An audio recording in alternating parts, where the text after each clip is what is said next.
বাচ্চা দেওয়ার পরে গরুটা খাচ্ছে মানে কম খাচ্ছে, তো খাচ্ছে দেখা যাচ্ছে যে সে পোয়াল খাচ্ছে কম বা অন্য খাচ্ছে কম। মনে রাখতে হবে আমি একটা গাব গরুকে যখন আপনি খাবার দিবেন তখন মনে রাখতে হবে একটা গাব গরুকে যেমন তেমন খাবার দেওয়া যাবে না।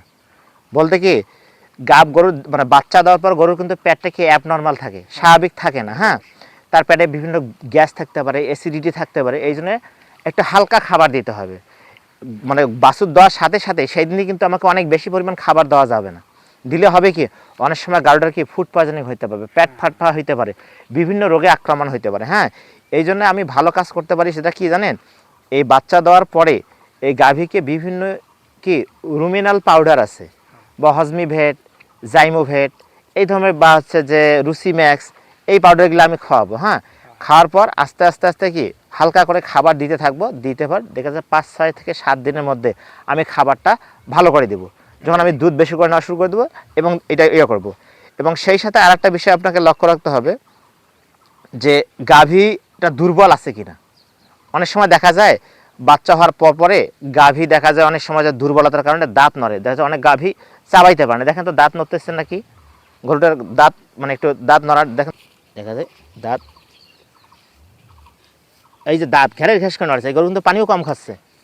এই গরু হ্যাঁ সব দিক দিয়ে পানিও খাচ্ছে না, তাহলে এটা কিন্তু গরুটা দাঁতও নড়তেছে, দাঁত নড়ার কারণে কিন্তু গরুটা কম খাওয়ার পাচ্ছে, মানে কি গরুটা অনেকটা দুর্বল। এই গরুটার স্বাস্থ্য খারাপ, তো মানে যখন হচ্ছে যে মনে হয় যে এই গরুটা যখন পেটে বাচ্চা ছিল, এই বাচ্চা থাকার পরে ওই সময় পর্যাপ্ত ঘাস, মিনারেল বা হচ্ছে ভালো দানাদার খাবার তেমন দেওয়া হয়নি, মানে খাবার একটু ঘাটতি ছিল, দেখা যায় স্বাস্থ্য দেখে বোঝা যাচ্ছে কিন্তু। হ্যাঁ, মানে মোট কথা গরুটা কিন্তু অপুষ্টিতে ভুগতেছে। এই অপুষ্টিতে থাকার কারণে কিন্তু গরুটা সমস্যা হচ্ছে। এই যে এটা স্টোমাভেট, এটা কিন্তু একটা রুচির পাউডার। হ্যাঁ, এটা খাওয়া যাবে, কিন্তু শোনেন এই গরু কিন্তু পানিও কম খাচ্ছে। হ্যাঁ, পানি কম খাচ্ছে, পানি খাওয়াইতে হবে। হ্যাঁ, পানি হচ্ছে কম খাচ্ছে, কি গরুটাকে দাঁত নড়েছে, কিন্তু দাঁত নড়লে কিন্তু পানি কম খাবে। হ্যাঁ, মানে কি পানি টাটায় ধরছে, সব দাঁত যখন নড়বে তখন যাচ্ছে কিন্তু পড়ার জন্য নড়ে না, মানে কি এর মধ্যে যদি ভিটামিন পুষ্টি ঘাটতি থাকে তাহলে কিন্তু এই সমস্যাটা হয়।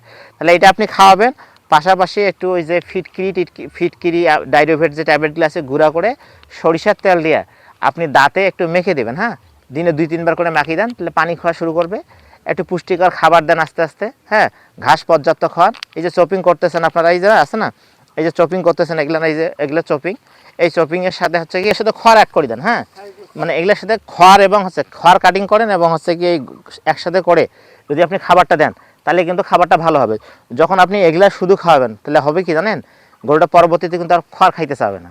এই জন্য এগুলা খাওয়ার পাশাপাশি যদি আপনার খড় খায় তাহলে হচ্ছে কি খাবারটা ব্যালেন্স থাকবে। এটাতে পর্যাপ্ত পানি আছে কিন্তু। হ্যাঁ, এই জিনিসগুলো আপনি জানবেন। কমেন্ট হলো।